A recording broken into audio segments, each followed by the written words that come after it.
The particular impression I had received proved in the morning light, I repeat, not quite successfully presentable to Mrs. Grose, though I reinforced it with the mention of still another remark that he had made before we separated.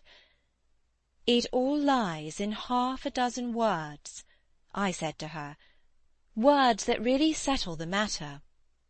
Think, you know, what I might do. He threw that off to me to show how good he is. He knows down to the ground what he might do.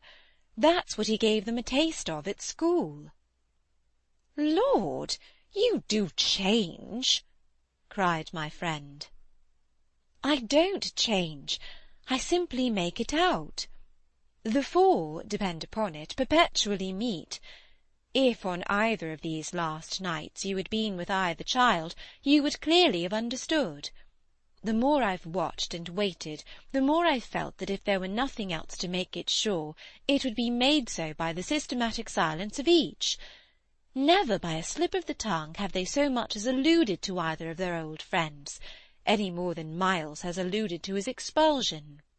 Oh yes, we may sit here and look at them, and they may show off to us there to our fill, but even while they pretend to be lost in their fairy tales, they're steeped in their vision of the dead restored.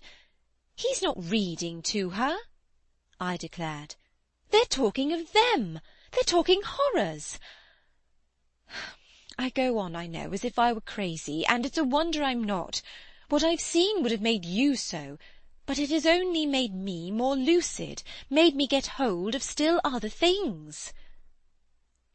My lucidity must have seemed awful, but the charming creatures who were victims of it, passing and repassing in their interlocked sweetness, gave my colleague something to hold on by, and I felt how tight she held as, without stirring in the breath of my passion, she covered them still with her eyes. "Of what other things have you got hold?" "Why, of the very things that have delighted, fascinated, and yet at bottom, as I now so strangely see, mystified and troubled me. They're more than earthly beauty, they're absolutely unnatural goodness. It's a game," I went on. "It's a policy and a fraud." "On the part of little darlings? As yet mere lovely babies, yes, mad as that seems." The very act of bringing it out really helped me to trace it, follow it all up and piece it all together. "They haven't been good, they've only been absent. It has been easy to live with them, because they're simply leading a life of their own. They're not mine, they're not ours, they're his and they're hers." "Quince, and that woman's?" "Quince and that woman's. They want to get to them." Oh, how at this poor Mrs. Grose appeared to study them. "But for what?" "For the love of all the evil that in those dreadful days the pair put into them. And to ply them with that evil still, to keep up the work of demons, is what brings the others back." "Laws!" said my friend under her breath. The exclamation was homely, but it revealed a real acceptance of my further proof of what, in the bad time, for there had been a worse even than this, must have occurred. There could have been no such justification for me as the plain assent of her experience to whatever depth of depravity I found credible in our brace of scoundrels. It was in obvious submission of memory that she brought out after a moment. "They were rascals, but what can they do now?" she pursued. "Do!" I echoed so loud that Miles and Flora, as they passed at their distance, paused an instant in their walk and looked at us. "Don't they do enough?" I demanded in a lower tone, while the children, having smiled and nodded and kissed hands to us, resumed their exhibition. We were held by it a minute, then I answered, "They can destroy them." At this my companion did turn, but the inquiry she launched was a silent one, the effect of which was to make me more explicit. They don't know as yet quite how, but they're trying hard. They've seen only across, as it were, and beyond, in strange places and on high places, the tops of towers, the roof of houses, the outside of windows, the further edge of pools.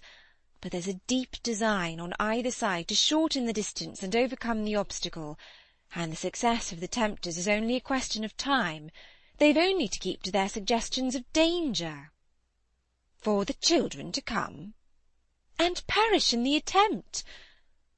Mrs. Grose slowly got up, and I scrupulously added, unless, of course, we can prevent.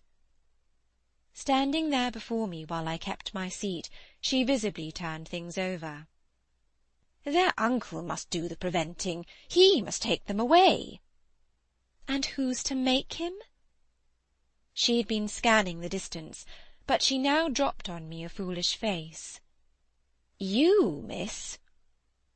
By writing to him that his house is poisoned, and his little nephew and niece mad. But if they are, miss? And if I am myself, you mean?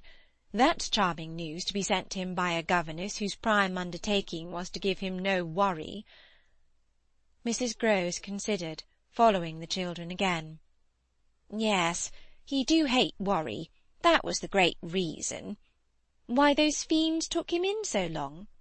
No doubt, though his indifference must have been awful. As I'm not a fiend, at any rate, I shouldn't take him in. My companion, after an instant, and for all answer, sat down again and grasped my arm. Make him, at any rate, come to you. I stared. To me? I had a sudden fear of what she might do. Him? He ought to be here. He ought to help. I quickly rose, and I think I must have shown her a queerer face than ever yet. You see me asking him for a visit? No, with her eyes on my face she evidently couldn't. Instead of it, even, as a woman reads another, she could see what I myself saw, his derision, his amusement, his contempt for the breakdown of my resignation at being left alone, and for the fine machinery I had set in motion to attract his attention to my slighted charms. She didn't know, no one knew, how proud I had been to serve him and to stick to our terms, yet she none the less took the measure, I think, of the warning I now gave her. If you should so lose your head as to appeal to him for me— She was really frightened. Yes, miss?